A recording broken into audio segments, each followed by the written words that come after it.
Por aqui a gente fala sobre marco temporal. Há um bom tempo você vem acompanhando aqui no canal do Boi uma discussão muito severa em cima desse assunto que geram muitos questionamentos, muitas dúvidas. E para falar sobre isso estou recebendo aqui a advogada Luana Ruiz, que há um bom tempo sempre aparece aqui no canal do Boi, trazendo esclarecimentos importantes e as atualizações que a gente tem dentro dessa pauta. Luana, obrigado pela sua participação. Vinícius, eu que agradeço mais uma vez todos os convites, a oportunidade de vir aqui conversar com os nossos acompanhantes aqui que acompanham o programa, mas com os produtores rurais, né? Uma pauta tão sensível. E para começar, você falou a complexidade do marco temporal. Quantas vezes já discutimos o marco temporal? Está na pauta do Supremo, entra, sai, né? E nós ficamos aqui aguardando uma definição, pelo menos. E eu queria deixar uma coisa importante aqui que eu venho observando. Lá em 1988, nas vésperas, né, ainda na nossa Constituinte, a nossa base política, nossa, que eu digo do agro, se preocupou muito com a questão da função social da propriedade. E ganhamos espaço, certo, no tripé da função social da propriedade, que não podíamos submeter a nossa propriedade a uma desapropriação automática, como queriam. E lá em 1988, na época da Constituinte, não nos preocupamos com o artigo 231 da Constituição Federal. Não nos preocupamos com a questão indígena, porque não acreditávamos que poderia ser um problema. Nos preocupamos apenas com a reforma agrária, apenas com a função social e deixamos o 231 de lado. E hoje estamos aqui amargando os reflexos desse famigerado artigo 231 que prevê a demarcação de terras indígenas. O que eu quero dizer com isso? Eu quero dizer que a nossa base parlamentar, ela precisa parar de se preocupar em apagar incêndio e começar a se preocupar em fazer o acero. Nós precisamos de uma base parlamentar que acredite que as coisas podem piorar. É aquela coisa, espere o melhor, mas se prepare para o pior, para que o produtor rural, a base parlamentar do agro, deixe de apenas olhar pelo retrovisor para resolver problemas e passe a ter uma conduta preventiva. E aqui nós podemos desdobrar vários assuntos que não estão sendo debatidos e que estão lá no forno de projetos de lei, por exemplo, o novo Estatuto do Índio, ninguém fala sobre ele. A ADPF 709, eu vim aqui 2 vezes, o ano retrasado, o ano passado, alertando para a gravidade, parece que não acreditam que será grave. E na semana passada, aqui no Mato Grosso do Sul, eu tive uma notícia triste de que com base naquela DPF, que eu venho falando dela já há mais de 2 anos, nós temos um produtor rural que não consegue licenciamento, não planta, não colhe, por conta de algo que ganhou corpo, porque parece que não acreditam que a coisa pode acontecer. Então, pessoal, é uma coisa que eu quero trazer aqui para vocês hoje, muito importante. Para a nossa base parlamentar, nós precisamos de ações preventivas. Agora, é um problema, Luana, que com o passar do tempo ele vai ficando cada vez maior e a gente parece não encontrar um ponto que traga uma solução. O marco temporal entra em votação, sai de pauta, volta novamente, sai de pauta. Em 2019 eu andei pelo Mato Grosso do Sul produzindo uma série de reportagens com essa temática, ouvindo alguns produtores que têm suas propriedades invadidas e depois de tanto tempo, já são quase 4 anos, eles ainda continuam na mesma situação. Dá para a gente ter uma expectativa de que essa situação algum dia vai se chegar a um ponto final? O que a gente tem de atualização, de novidade com as votações? O que está acontecendo? Qual é o cenário que a gente tem hoje? Esse é o problema. Nós já deixamos os problemas acontecerem. Então, meu alerta, nós vamos fazer um recorte. Vamos fazer um recorte para os problemas que nós já temos e vamos fazer um recorte para aquilo que nós poderemos ter. E é aqui que tem que estar a nossa atenção. Não vamos deixar que novos problemas aconteçam. E aqui é mais fácil. É mais fácil durante os debates. É mais fácil nós evitarmos novos problemas. Voltando agora para os problemas que já temos. Nós já temos a questão das invasões, nós já temos centenas de processos de demarcação esparramados pelo Brasil. É uma preocupação, inclusive agora neste pleito eleitoral. Nós vimos que Marina Silva, para apoiar o candidato Lula, colocou na pauta e foi a sua principal reivindicação a demarcação das terras indígenas e quilombolas, que quilombola nós damos pouca atenção também, e a possibilidade de problemática é muito grande. E veio ao último debate, né, esse primeiro debate do segundo turno dos presidenciáveis, também o Lula colocando a questão das demarcações, entrevistas do Bolsonaro destacando, pessoal, olha, tem que demarcar, nós temos que atender os interesses das comunidades indígenas, sim, mas da forma como se pretende, nós poderemos passar de 14% do território nacional para quase 30%. E aí nós colocamos em risco, por exemplo, a segurança alimentar. Então são essas as problemáticas que nós já temos. Como resolver? Muito difícil. Eu vou dar o meu exemplo, né? Aqui no Mato Grosso do Sul, fronteira de Brasil com Paraguai, município de Antônio João, a invasão lá dura 25 anos, um quarto de século. Os líderes hoje, que são adultos, eram crianças quando essa invasão começou. Como é que a gente resolve isso agora? Como é que nós tiramos centenas de famílias? Pelo último censo, eu tive acesso à relação da FUNASA, né, que é o atendimento de saúde indígena, e nós temos lá cerca de 2.000 pessoas cadastradas recebendo atendimento de saúde. Como é que a gente pega essas pessoas e remove dali depois de 25 anos? É um problema que já se estabilizou. Depois nós temos aqueles problemas dos processos de demarcação, em tramitação, que já não tem invasão, mas já tem decreto homologatório, que é a última etapa do processo. Depois nós temos os processos de demarcação que não tem decreto homologatório, tem portaria declaratória, mas não tem invasão. Nós temos casos que tem invasão e não tem processo ainda.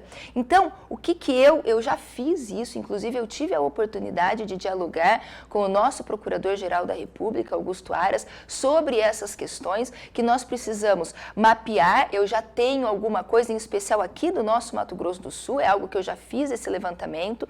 Nós vamos mapear as realidades e a partir das realidades nós vamos, a partir de questões objetivas, nós precisamos objetivar esse debate, porque senão tudo pode. Sabe o que é terra indígena? É aquela onde existe uma relação de cosmovisão de mundo do índio com o seu cosmovisão de mundo. Como é que a gente define isso na questão jurídica, objetiva, documental? Então a gente faz um mapeamento da realidade, dessas realidades que eu coloquei aqui para vocês, divide e aí, a partir das realidades, apresentamos propostas.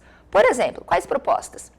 Onde eu tenho uma invasão com milhares de pessoas, de cidadãos, uma comunidade grande, uma terra, um tamanho da área proporcional ao tamanho ali da comunidade, ali nós precisamos viabilizar a indenização. Depois eu tenho uma área onde ainda só tem portaria declaratória. Vamos pegar Caiabi, é um exemplo, lá no Mato Grosso, 411 mil hectares para 8 indígenas isolados. É uma discrepância muito grande. Revisão administrativa do processo. Depois nós temos... os Menqui, Caiabi, esse que eu mencionei é Menqui. O Caiabi é Mato Grosso, divisa com Pará. Lá no Caiabi, Mato Grosso, divisa com Pará, 1.600.000 hectares para 152 famílias, onde a própria comunidade já tem decreto homologatório de uma parte, portaria declaratória do restante, porque é uma ampliação. Os próprios indígenas procuraram, na oportunidade que eu estive de estar no governo federal, trabalhando com essas pautas, procuraram o governo para falar, olha, nós queremos conversar. Nós podemos diminuir essa área, acabar com o conflito e a outra metade já formaliza para os indígenas.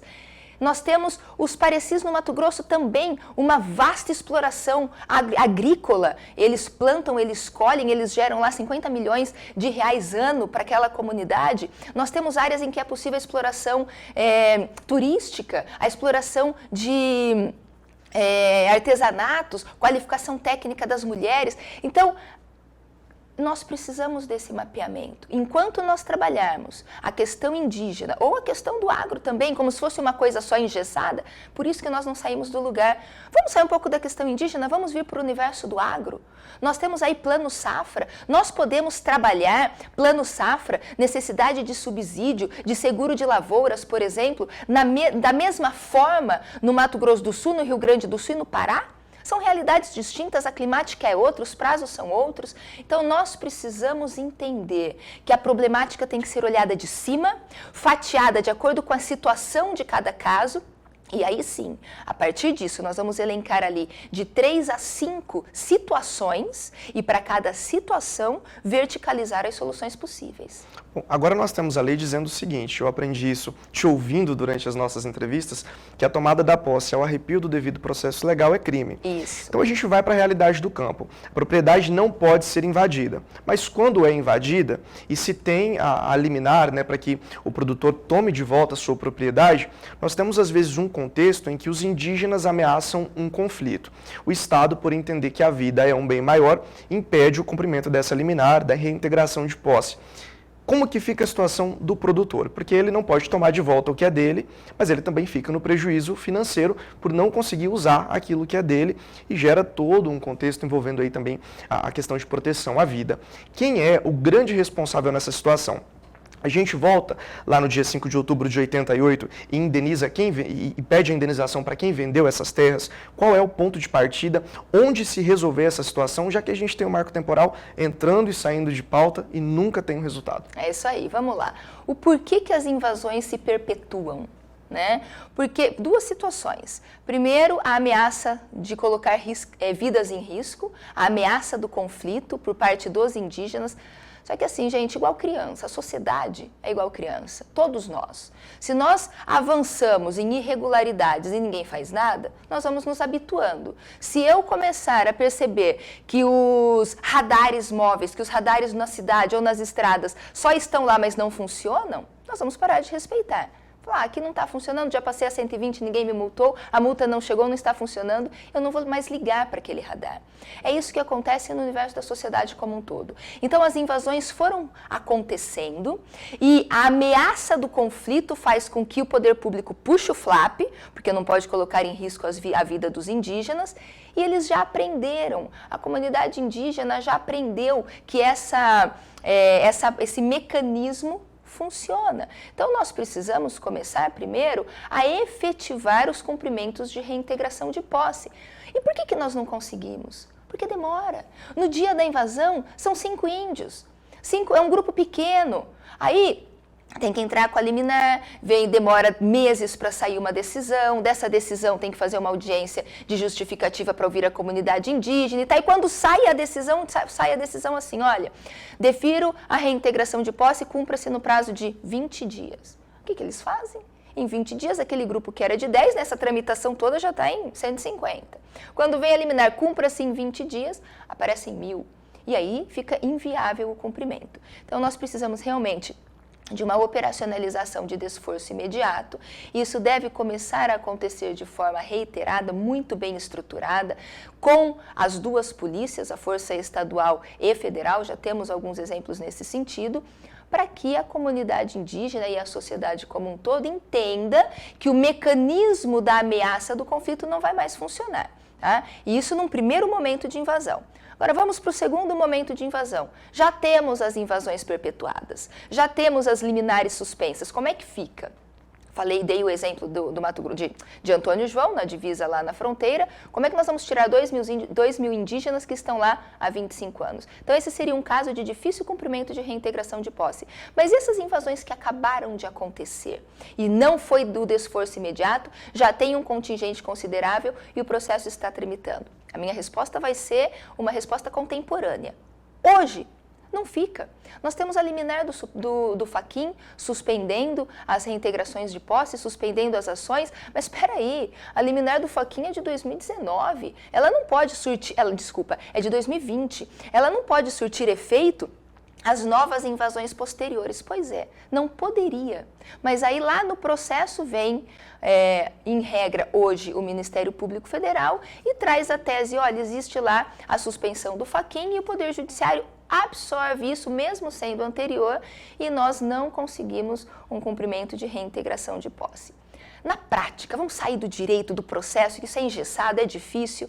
Vamos falar na prática para o produtor rural. O canal que nós temos, nossa viabilidade hoje para a estabilidade da segurança jurídica, infelizmente, é nós estarmos presentes na nossa propriedade e, dentro do possível, impedir que a invasão ocorra. Porque quando a invasão acontece, o histórico no Mato Grosso do Sul é de perpetuação da invasão das nossas propriedades. Depois que eles entram, ninguém mais consegue tirar. Eu estou aqui repetindo um monte de coisa para você e não dei uma solução, porque a solução não existe. E isso é uma coisa que o nosso poder público, o nosso Congresso, nós precisamos ter um melhor diálogo com o Ministério Público Federal. Como que nós podemos ter um Ministério Público Federal que é uma autarquia, que é um ente público, não é um poder, mas é um ente, e colocando uma defesa, porque o Ministério Público hoje é o grande propulsor das invasões, porque ele é que vem nos processos e defende. Não, é retomada legítima pela posse. E qual é a base jurídica? Porque tudo isso, né, que parece mirabolante que vem aos processos, em algum momento tem que ter uma base jurídica. E a base jurídica, a leitura, é a interpretação da própria Constituição Federal. E agora a gente vem para o marco temporal. Agora nós vemos a gente vem para aquilo que está na pauta do Supremo, que é o recurso extraordinário 1.017.365, que quer rediscutir o marco temporal. O marco temporal é o quê? A interpretação da Constituição Federal. E agora, gente, para todo mundo entender, porque eu vejo que as pessoas não entendem o que é o marco temporal. O que está na pauta do Supremo? O Supremo vai decidir se o Brasil foi descoberto, e aí nós temos Estado brasileiro, propriedade privada, instituição, ordenamento jurídico, ou se o Brasil foi invadido.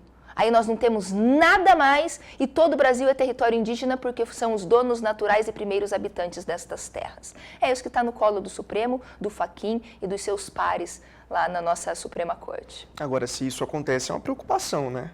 Olha, não acreditamos que aconteça, tá? Nós já passamos por essa adrenalina, né? Essa profunda e forte adrenalina lá no caso Raposa Serra do Sol, e foi fixado o marco temporal, mas espera aí, fixou o marco temporal na Raposa Serra do Sol e marco temporal resolve o problema dos produtores rurais e da segurança jurídica no Brasil? Sim. E por que não resolveu até hoje? Sendo que Raposa Serra do Sol foi decidido lá 2008, 2009, depois de embargos de declaração. Como que até hoje não resolveu se nós temos tantos anos já de fixação de marco temporal? Porque lá no acórdão, quando fala só é terra indígena onde os índios estavam em 88, porque a Constituição garante aos índios as terras nas quais eles estão, e não o retorno para as terras nas quais um dia eles estiveram, vírgula. Salvo no caso de esbulho renitente. Nós já discutimos bastante o esbulho renitente. O que é o esbulho renitente?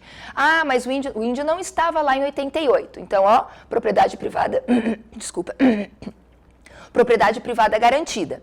Mas ele não estava lá porque ele foi esbulhado, porque ele foi expulso. Ele não estava lá por força alheia à sua vontade. Então, nesse caso, a terra pode ser demarcada.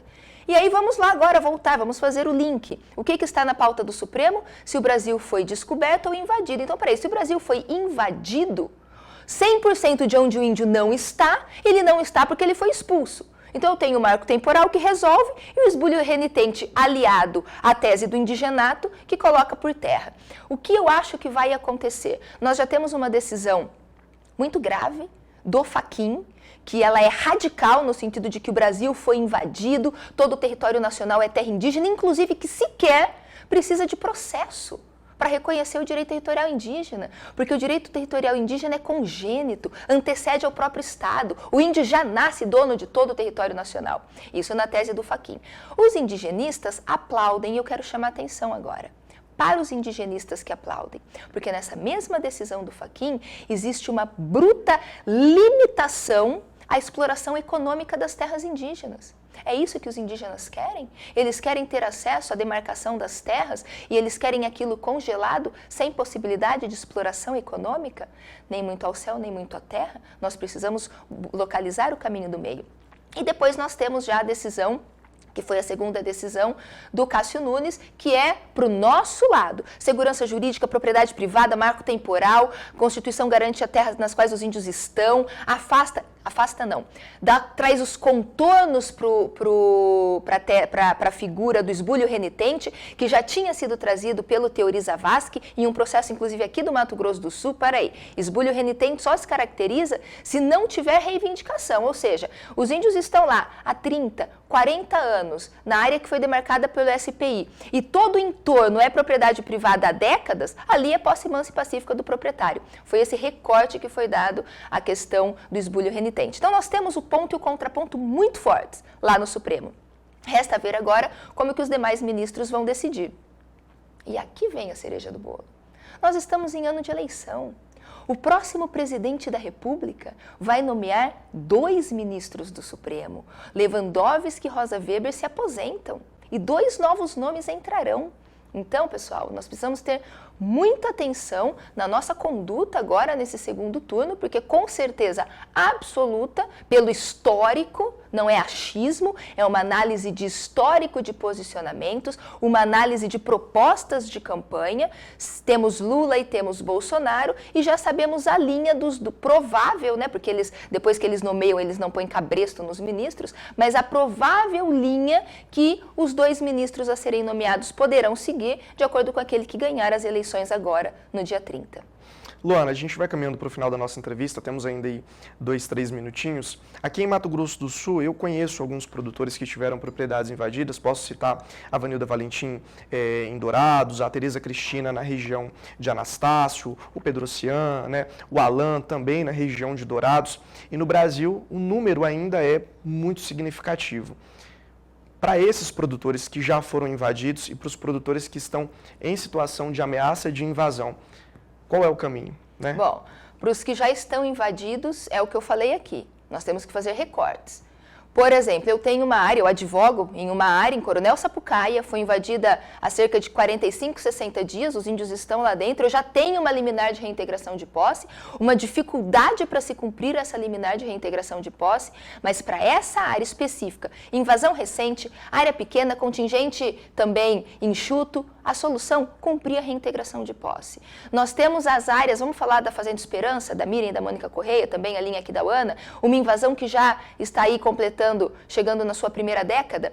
Só que ali, os indígenas, eles exploram a área, nós não temos moradias, nós temos uma possibilidade de cumprimento de reintegração de posse, proximidade com a aldeia, que é a base originária daquela comunidade. Nós temos a minha, que não tem como cumprir aquela reintegração de posse, 25 anos, mais de 2.000 indígenas. Então não tem uma receita do bolo, nós precisamos analisar as situações. E uma coisa é certa, nós estamos assistindo. Você deu o exemplo da Vanilda, quero deixar meu abraço aqui para a Vanilda, ali na região de Dourados. Dourados é um exemplo, a Mambaia aconteceu, Naviraí agora, Mambaia e Naviraí muito recente, mas Dourados é um grande exemplo, já aconteceu também na região do nosso Pantanal. Invasão, houve o início do conflito, o Estado do Mato Grosso do Sul, com o seu poder de polícia, com uma conduta de muita coragem e de muita retidão do secretário de Segurança, organiza para não deixar que aquela invasão se perpetue, porque tem vidas em risco, nós sabemos, os funcionários, muitas vezes até os proprietários que estão na área são feitos refém, preservação de vida, do patrimônio, de esforço imediato, e invasões foram contidas. Aqui no Mato Grosso do Sul nós estamos assistindo isso pela ação efetiva do governo do estado no que é possível. E outra coisa importante, e agora, nós vamos ficar sem solução?